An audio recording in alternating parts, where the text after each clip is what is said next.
صدق وحده ونصر عبده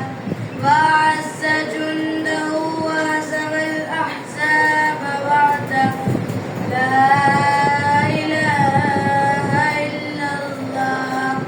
ولا نعبد إلا إياه مخلصين له الدين ولو كره الكافرون اللهم صل على سيدنا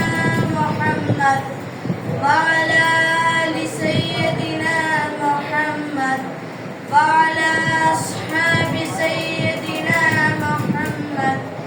وعلى